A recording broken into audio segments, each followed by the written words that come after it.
మీరు చూసినంత కాలంలో ఈ టన్నెల్ 9.5 కిలోమీటర్ కంప్లీట్ అవుతుందా ఈ ఇన్సిడెంట్ తర్వాత?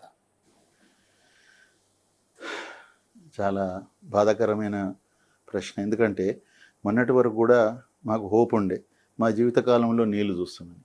కానీ ఒక్క బేరింగ్ తీసుకురావడానికి సంవత్సరాలు పడుతున్నటువంటి ఏజెన్సీతోని ఈ 400-500 కోట్లు ఖర్చు పెట్టించి మళ్ళీ ప్రాజెక్టు ఇప్పుడు ఆ టీబీఎంనే తీసుకొచ్చి మళ్ళీ పెట్టి తర్వాత ఈ టోటల్ షియర్ జోన్కు మొత్తం ట్రీట్మెంట్ చేసి ఇవన్నీ చేసిన తర్వాత ఆయన మళ్ళీ డ్రిల్లింగ్ వర్క్ రెజ్యూమ్ కావాలంటే ఎన్ని సంవత్సరాలు పడుతుందో నాకైతే తెలియదు. ఈ ఇన్సిడెంట్ తర్వాత ఈ కాంట్రాక్టర్ కంటిన్యూ అవుతాడా? అయ్యేది కార్మికులు రాగలుగుతారా పని చేయడానికి? అధైర్యపడి వెళ్ళిపోతారా? ఒకవేళ కంటిన్యూ చేస్తే ఇంకెన్ని సంవత్సరాలు పట్టే అవకాశాలు ఉంది? ఒకవేళ ఆగిపోతే కార్మికులు రాకుండా భయపడిపోతే మీ టన్నెల్ క్లోజ్ అయినా? అంటే ఒక ఏజెన్సీ పోతే ఇంకో ఏజెన్సీ వస్తాడు, అట్లేం లేదు. కాకపోతే మనం ఇతనికి ఉన్నటువంటి ఎక్స్పీరియన్స్ ఇంకెవరికి లేదు. ఆల్రెడీ అతనికి ఎక్స్పీరియన్స్డ్, ఎందుకంటే ఇందులో టన్నెల్ చేసిన ఎక్స్పీరియన్స్, టీబీఎంతో చేసిన ఎక్స్పీరియన్స్తో ఈ వర్క్ వచ్చింది అతనికి. తర్వాత అక్కడ పని ఎవరికి ఎంకరేజ్ చేసిండు ఈ డ్రిల్లింగ్ పని? రాబిన్స్ కంపెనీ, ఏ కంపెనీ నుంచి అయితే తను టీబీఎంస్ తీసుకున్నాడో ఆ కంపెనీకే తను అఫీషియల్గా మన సబ్ కాంట్రాక్ట్ ఇచ్చారు డ్రిల్లింగ్ ఐటమ్ వరకు. కాబట్టి డ్రిల్లింగ్లో కానీ ఎక్కడ కానీ మనకు పర్ఫెక్ట్గా ఇంజనీర్లు రాబిన్స్ వాళ్ళ నుంచి మనం వాళ్ళు ఆ ఇంజనీర్లు చేస్తారు కాబట్టి క్వాలిటీ వర్కే ఉంటుందని మనం భావిస్తాము. కాకపోతే ఆర్థిక పరిస్థితుల వలన తను తీసుకోవలసినటువంటి ఏవైతే ఉన్నాయో విషయాలు వాటిని డెఫినెట్గా ప్రభుత్వం మరి పరిశీలించాలి.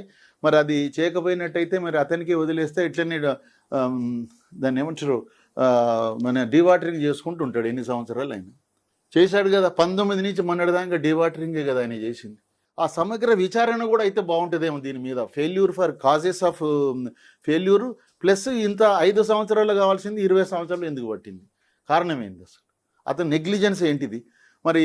కాబట్టి ఆ విధంగా ఒక థర్డ్ పార్టీతోని ఒక టెక్నికల్ ఆడిట్ చేయిస్తే ప్రజలకు కూడా అందరికీ క్లియర్గా అర్థమవుతుంది. ఇప్పుడు వాళ్ళు ఏం చేశారో ఆ రికార్డ్స్ అన్నీ కూడా కరెక్ట్గా ఉన్నాయా లేవా, ఏమన్నా వీళ్ళే కింద మీద చేసి మంచుకున్నదని చెప్పేసుకొని వీళ్ళు డ్రిల్లింగ్ స్టార్ట్ చేసిర్రా, అసలు డిపార్ట్మెంట్ని కూడా వీళ్ళు కరెక్ట్గా తెలుపుతున్నారా లేదా, ఏదో వాళ్ళ వరకు డిపార్ట్మెంట్కి కూడా ఏంటంటే మేము వాళ్ళతో చేశామని చెప్తున్నారు, కానీ ఎంతవరకు డిపార్ట్మెంట్ ఇన్వాల్వ్ చేస్తున్నారు వీళ్ళు. కాబట్టి టోటల్గా ఏజెన్సీ చేసిన పని మీద ఒక టెక్నికల్ ఆడిట్ ఉన్నట్టయితే బాగుంటుందని నేను భావిస్తున్నాను. 5 ఏళ్లలో పూర్తి కావాల్సిన ప్రాజెక్ట్ 10 అయిపోయింది, 15 అయిపోయింది, 20 ఏళ్ళు కావచ్చు. ఇప్పటికైనా ఈ ప్రాజెక్టు పూర్తవుతుందా? ఒకవేళ పూర్తయితే అందరూ చాలా సంతోషపడతారు, లేకపోతే ఇలాంటి దారుణాలు ఎన్నో చూడాల్సి వస్తుంది.